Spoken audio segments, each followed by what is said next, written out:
Hello, it's Debbie Gilbert from the Business Awards Show, and I'm also the founder of the Best Businesswomen Awards and the Best SME Awards. And today I am joined by coach Kate Bishop, who is a career confidence coach and also specialises in helping people who want to change their career. And if that isn't enough, she also works with people on their presentation skills. And alongside being a coach, she hosts a radio show once a month, which we're also going to talk about today. So, welcome, Kate.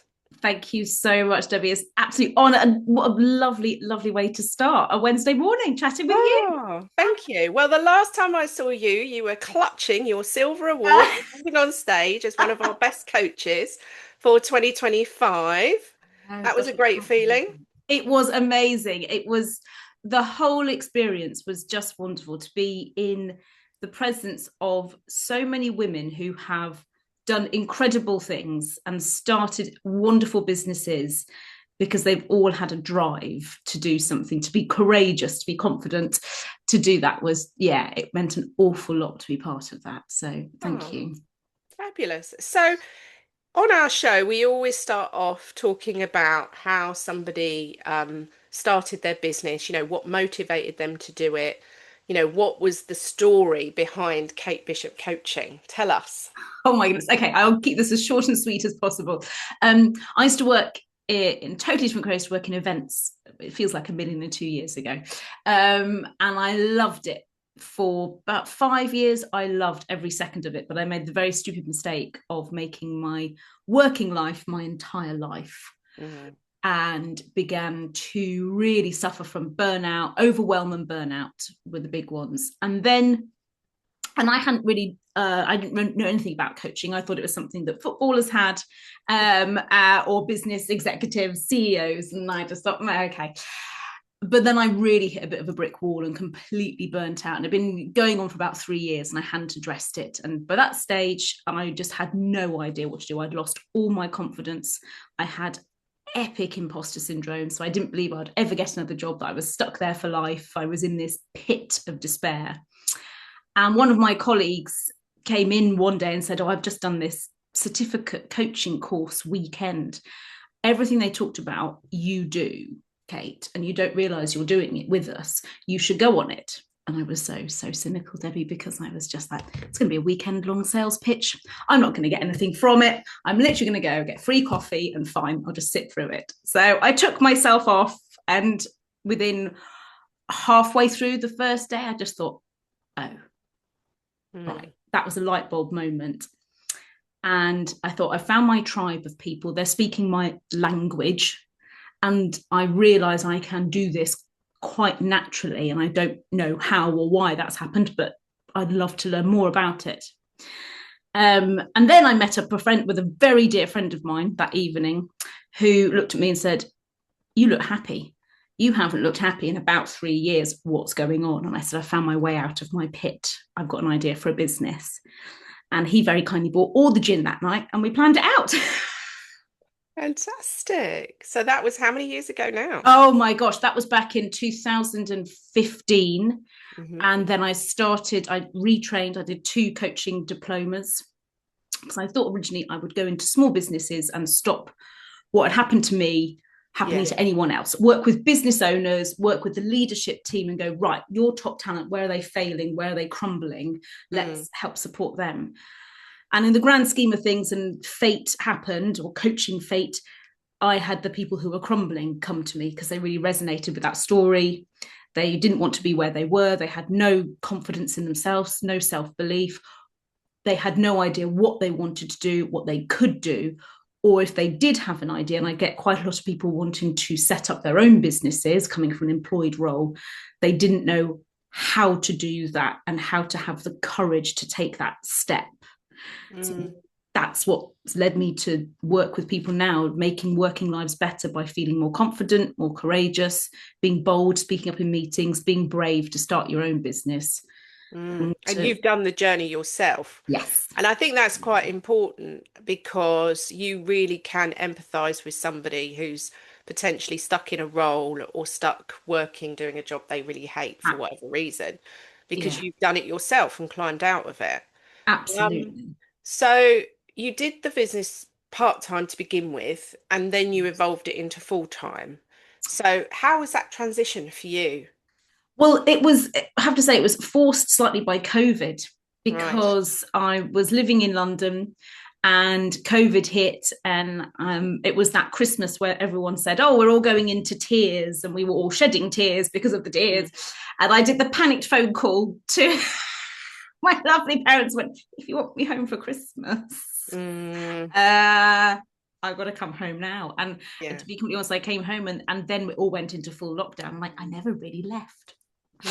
So it's lovely. And we're like, great. And I sort of, again, another moment of working part time, doing the business, and that creep of overwhelm and Yeah. burnout. I suddenly felt that again and thought, ah, I can't keep this going.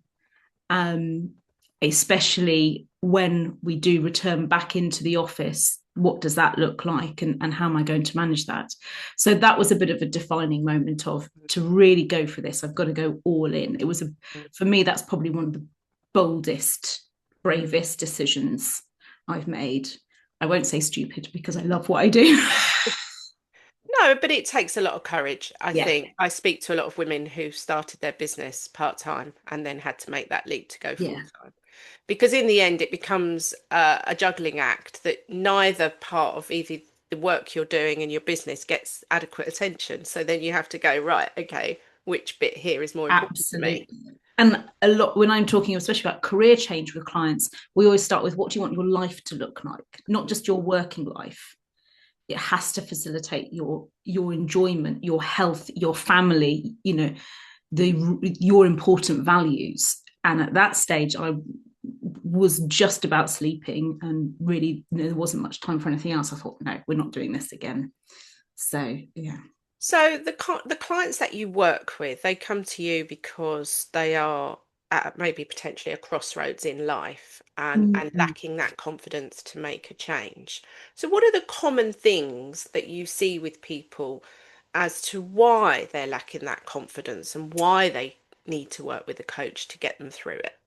Gosh, there are loads of reasons. I think a big one is they've had a terrible experience at Mm, work. A lot of, toxic companies or toxic teams. mm, Um, it sounds awful, but a lot of bad managers, or a yeah. reshuffle, and suddenly they are with a team of people that they didn't sign up to be with, or they're doing a role that they feel that they've been shoehorned into. Mm, Redundancy. We're yeah. having a lot of redundancies at the moment. I was made redundant. I mean, for me, it was, thank goodness, but it is not a pleasant experience because you are not in control of it. And that can Mm, really knock your confidence. Um, and I think whenever we've had a poor experience at work, because work for most people is all encompassing to a certain extent, a certain part of their working life and day. And it's also part of our identity. If you think about it, whenever you go out to any, especially at the moment, people are going out to socials for Christmas, what do you do? And everybody starts off with their job title, yeah. or kind of what they do, rather than what they do for fun.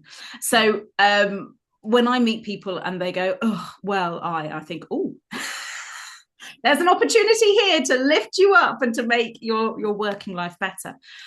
But I also think, and a lot of my clients say, oh, okay, I've never been a confident person. I've never been the loud voice in the room. I'm an introvert. I'm quiet. I'm shy. And we're given these labels from a very young age that we stick on, and we find it really difficult to peel them off. Mm, And we carry those labels and we keep on living up to them. So if we were shy as a child, chances are we'll be shy at secondary school or at university or college or in our first job. And we never really break out of that. Whereas actually, when you get chatting to these shy, quiet people, you think, wow, they have a lot to say and they are mm, really knowledgeable. They just haven't found their way or their platform to say it. And I love working with those people because they suddenly realize their value. And that is really key. Like whatever career in, you have value. And if that gets knocked, then our confidence is knocked, and we can really go very inward in ourselves and not recognize our full offering to an organization. Yeah, because sometimes it's just finding that spot, that place to shine. I always think Yes. of it like that, that you can move somebody, say, across a garden and they're Yeah. standing in a different spot, and actually that's where they shine. Yeah, Because, absolutely. if you're stuck in like you just said, a toxic team or a job that just doesn't work for you, it is going to affect you, isn't it, over time? You Yeah. are going to start to feel, oh God, I don't want to get up in the morning. What's the point of this? And a Yeah. lot of, I had a pound for everyone. Everyone said to me, okay, I want to work with purpose. Oh my goodness, I would be be a very rich woman, because I think we often lose sight of our purpose. And Mm, once we begin to strip that back, that core ikigai, life's purpose, and you mm, think, actually, where can I take that with the skills, the experience, with my expertise, with all my strengths, with my network that I've created? You think of all of that as your value, you fly, absolutely mm, fly. And I also think there is this sort of society's rule of confidence, or expectation of confidence, is the loud voice in the room, or the big mm. personality, the big persona. And that's just not the case at all. And I feel we've done a bit of a disservice to, and most of us are on the introverted side of that scale. We've done a bit of a disservice to the majority of us by going, well, that's what confidence looks like. And unless you're that, then you're not confident, which is ridiculous. Yeah, that's really true, that, because actually very few people are extremely loud and extremely extrovert.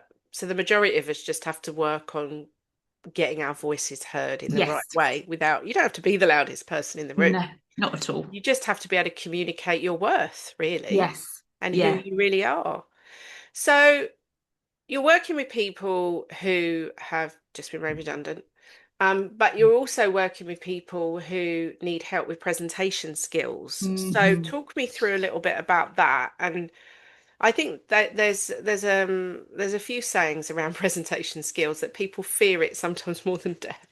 Yes.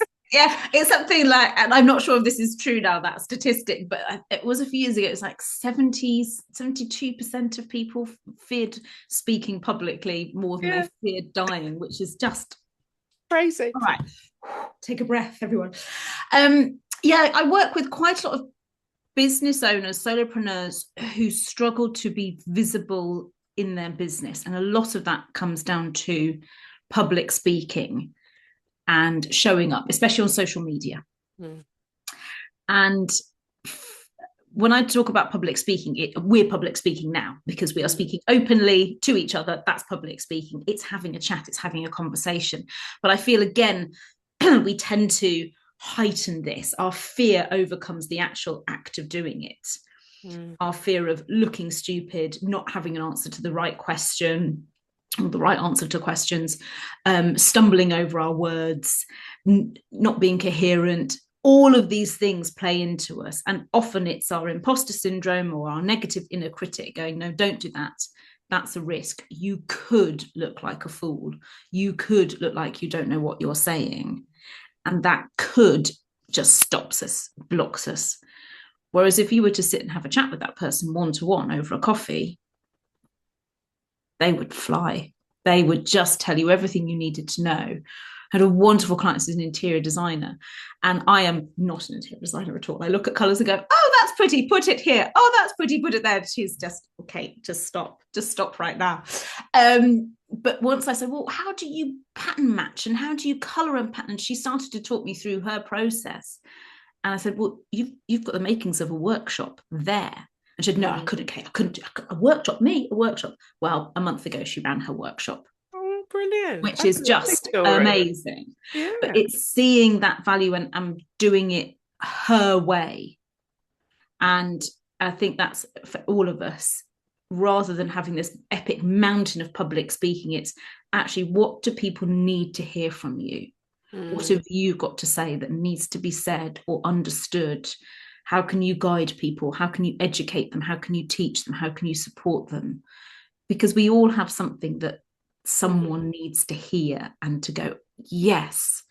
And often people say, oh, well, I'm just saying it along with, in my industry, everyone's saying that. I'm like, yes, but you would say it in a very specific way. Mm.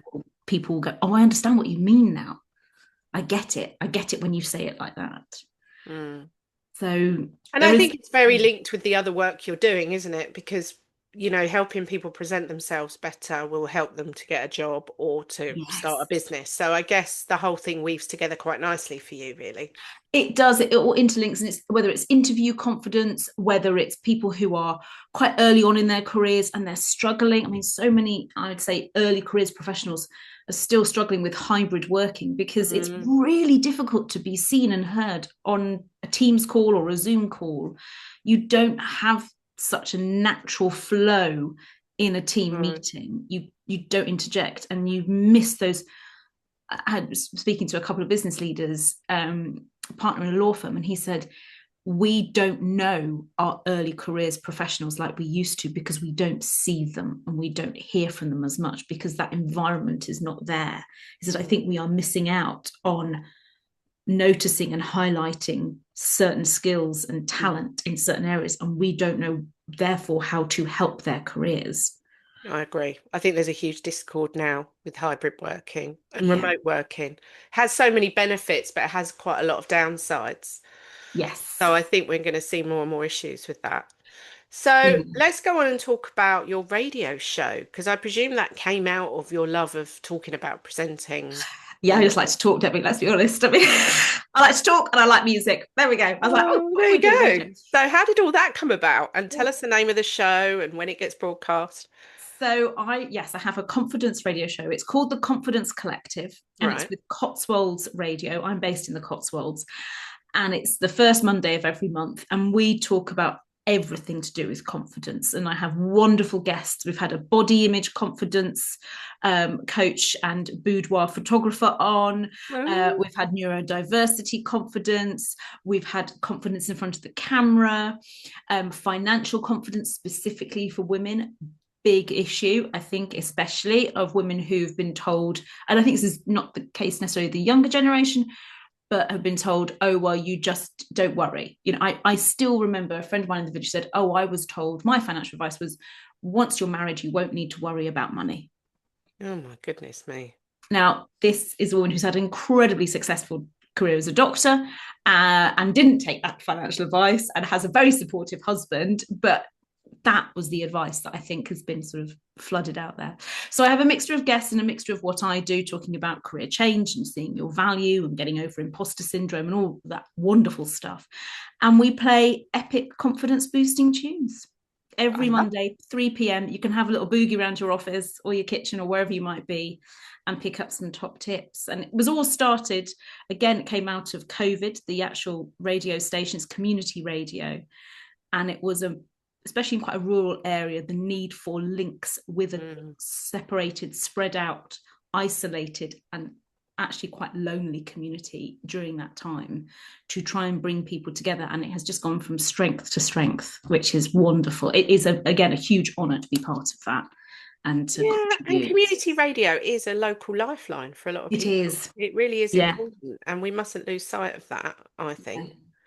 So let's go on to talk about awards. Oh, yes. Let's talk about that in a bit more detail. So you won a public speaking award earlier this year, Yes, I did.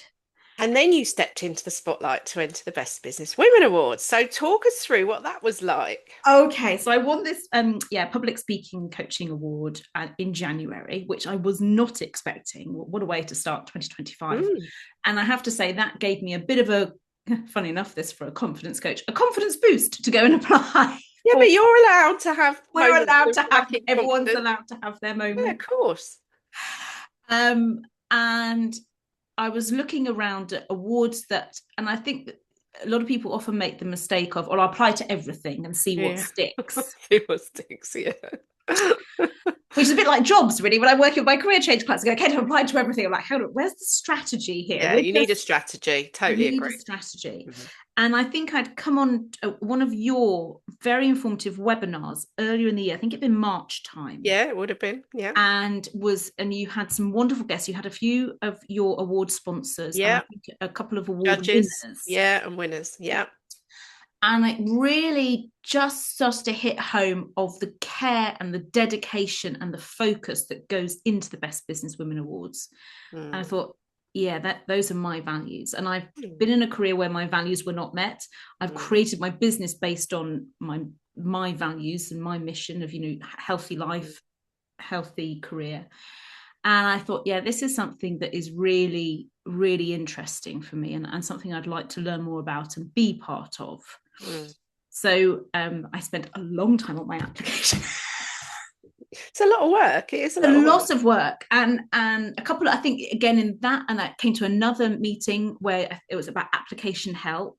Yes, I did a session Great. on, I did a couple. I think I did one on the categories and I did one on questions and one on Yes. evidence.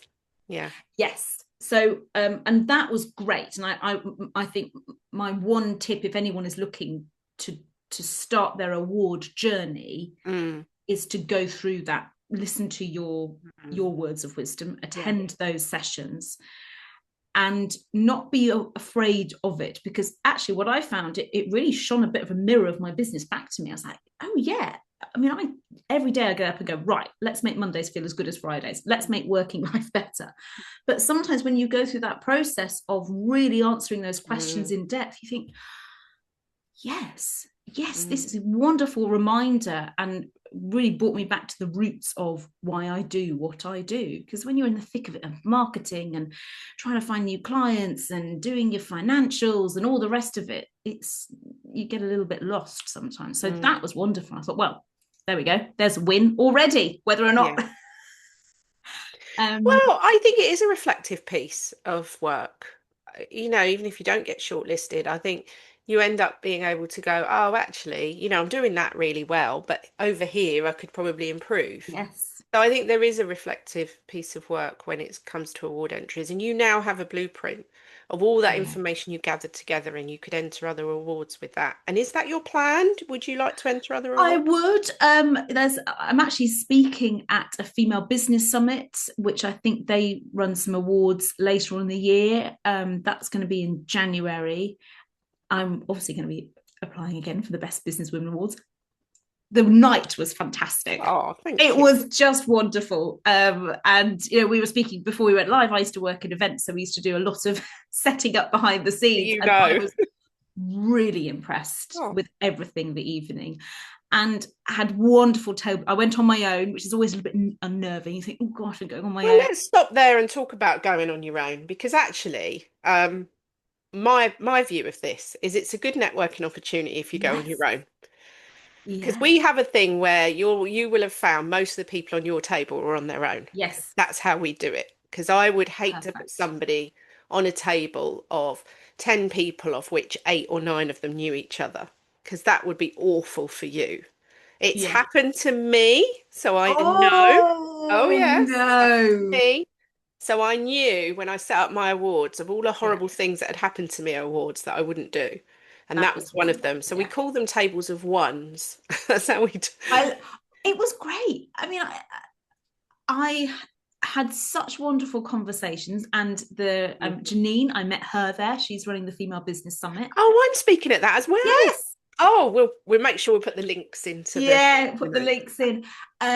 And fascinating. And speaking to Laura, who runs the Strings Club, music for Yes, yes. children. She's coming on the podcast later today. Oh, fantastic. And Yeah.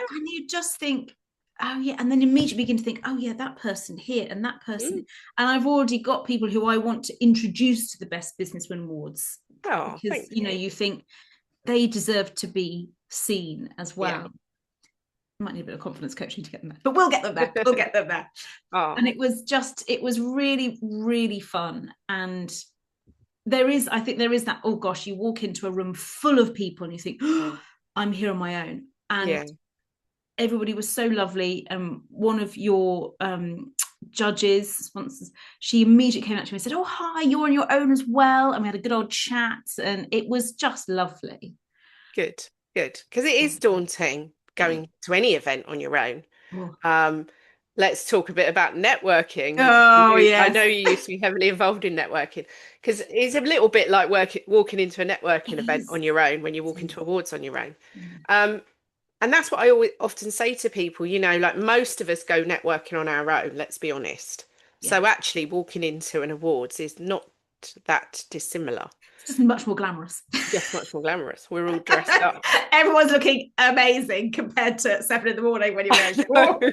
Dragged out of bed. yeah. Um, so networking's been quite important to you, hasn't it, on your Yes. business journey? And I'm guessing, and I could be wrong here, that when you worked in events, you didn't really go to networking events, and it became a thing once you started up your own Yeah. business. I worked in events, then I moved into more of a sort of HR well-being role in a UX organization. So there was zero networking in that part. But when I started my business, I did know the power of networking. Mm. Um, and I have to say, I probably didn't choose the right group. I had a lovely group, but it wasn't the right group for my For you, business. yeah, yeah. That's often a mistake people make, though, It isn't it? is. And the other big mistake, I stayed there a bit too long. I tried Right. other groups. Yeah. And yes, so I stayed there a bit too long, didn't really find anything until I moved back to Gloucestershire. And I have to say, I was like, nothing. I mean, I live in a tiny village. We've got a Yeah. pub. I was like, well, there's a start. We'll go there. Um, but it was when I started with Sterling Networks and Women Mean Business and tried lots of ones, and I've made contacts that way. But it is very daunting. And I would work with quite a few people in our groups to be like, right, how do you present yourself at networking? And my big Mm. tip is be curious. Mm. Go and ask about other people. You don't have to talk. Yes, I know generally in networking, you have your 60 seconds you talk about your business, but that can be beautifully crafted and honed for each group you go to. But the general chit chat, that seems to be the bit where people get really, oh gosh, I've got to stand around and be awkward. And you think, just be curious. Go and ask people, what do they do? How's business? Mm. What have been their standout wins of the year? Yeah. Who are their favorite clients? How do they deal with difficult clients? You learn so I much. know, because we all have them. We all have them, and they're still very wonderful, lovely clients at the end of the day, but we just need to learn how to use them. And once you start to be curious, the barriers come down a bit. No, I agree. And I think that's such good advice. I think we just have to kind of mentally prepare ourselves when we walk into a room, whatever room yeah, that might be, that we don't know anybody, um, and just have those questions at the back of our minds of what we're going to talk about. yeah, Really yeah. help. And that 60 seconds, if you can just say who you are, what you do, and the reason why you do it, and that reason is could Yeah, be your story, could be a story of someone close to you, it could be because you've seen certain patterns again and again and again. That is your hook. That's when people go, oh yes, that's resonating. Because stories, really, we love stories, we love hearing them, we do like telling them. we do. And I I think think that's a human that's a trait. human nature. Yes, we've just had, this Oh, is totally off topic, we've just had a Christmas tree festival in our village, and it's our theme has been fairy tales, and it's amazing oh, to see all these adults go, oh my gosh, remember this story, oh yes, and that story, and you think, oh, this oh. is very lovely. That is lovely. That is amazing. So we always finish our podcast with some tips. Now, this could Right. be tips related to your business, or it could be tips around what you've learned on your business journey. So what would you like to share with our listeners? Right. Think I think a question I get asked a lot, or something that my clients come up against a lot and come to me for, and it's especially the business owners, the solopreneurs, whether they're doing it full time, whether they're doing part time, whether they're just putting a toe in the water, they are very afraid of being visible. They're like, oh, I don't want to show up on social media, Kate. Oh, I don't like myself in photos or on videos. I don't like the sound of my voice. Um, we get through this. It's not you, it's your business. mm, And that is what's on show. And I've got a client at the moment, and he went, okay, yes, this is not, yes, the business is about me, but actually, everything I'm putting out there is about the business. mm. And you can put things out about, yes, your story and absolutely your journey, because people love hearing about that. But you can frame it as the business rather than the spotlight on you, which can be very daunting for people. So that's my sort of business visibility tip.